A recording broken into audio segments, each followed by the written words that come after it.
नमस्कार दोस्तों, राष्ट्रहित के इस अंक में आप सबका स्वागत है। लद्दाख को राज्य का दर्जा और छठवीं अनुसूची में शामिल करने की मांग को लेकर 10 सितंबर से चल रहा धरना बुधवार को हिंसक घटना में बदल गया। कुछ लोग इसे नेपाल के जेनजी से जोड़ करके देख रहे हैं, जबकि यह घटना ऐसी नहीं है।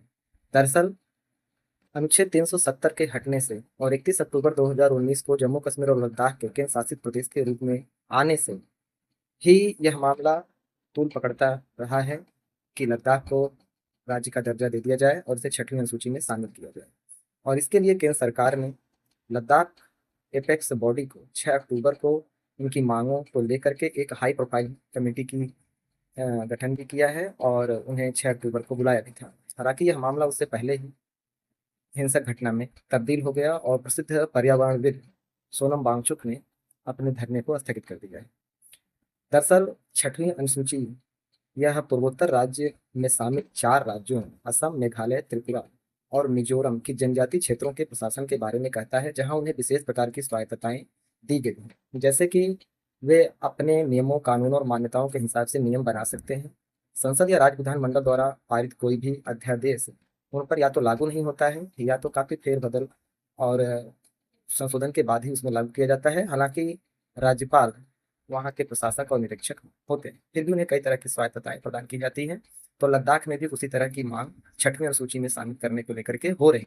लेकिन हमें यह भी ध्यान देना चाहिए कि लद्दाख पाकिस्तान और चीन से जुड़ा हुआ इलाका है, इसलिए भारत सरकार को बहुत सारी सतर्कताएं भी बरतनी होती हैं। क्योंकि जनजातीय क्षेत्र वो होते हैं जो अपने बहुसंख्यक वर्ग के लोगों में शामिल नहीं हो पाते हैं, क्योंकि वो उनसे पूरी तरह से घुल मिल नहीं पाते हैं। इसलिए सरकार उनके लिए अलग से प्रशासन के नियम बना देती है। छठी अनुसूची में उन सबका विस्तृत वर्णन किया गया है, जिस पर हम कभी फिर से चर्चा करेंगे। लेकिन जिस तरह से यलेबी लद्दाख एपेक्स बॉडी की एक इकाई युवा वर्ग ने इस तरह का अधैर्यता का परिचय दिया है, वैसी घटनाएं होनी नहीं चाहिए, क्योंकि इससे सामाजिक विरोधी तत्वों को, देश विरोधी तत्वों को बढ़ावा मिलता है। जब शासन ने कहा है, केंद्र सरकार ने कहा है कि 6 अक्टूबर को हम आपकी मांगों पर विचार करेंगे, तो उन्हें इंतजार करना चाहिए था और यह घटनाएं नहीं होनी चाहिए कि तोड़फोड़ की जाए, आगजनी की जाए, राष्ट्र की एकता और अखंडता को खतरे में डाला जाए, ताकि नुकसान हो और जनजीवन अस्त व्यस्त हो जाए। हम आगे भी इसके प्रभावों की चर्चा करेंगे।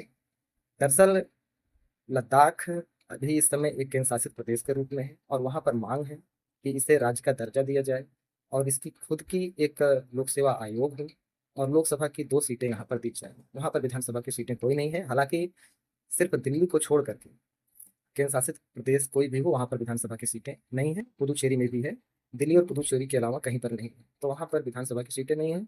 और वे लोग लोकसभा की 2 सीटों का मांग कर रहे हैं और अपने लिए एक लोकसभा आयोग की भी मांग कर रहे हैं। तो इन सब बातों पर विचार करने के लिए ही 6 अक्टूबर को कमेटी गठित की गई है। उन्हें इनका इंतजार करना चाहिए था। इस समय शांति व्यवस्था बरकरार है। आगे भी हम चर्चा करेंगे कि इसका क्या प्रभाव वैश्विक स्तर पर पड़ रहा है और भारत विश्व के स्थान पर इस समय कहाँ खड़ा हुआ है। हम आपके सुझाव अपने कमेंट के माध्यम से आप हमें दीजिएगा। तब तक के लिए नमस्कार।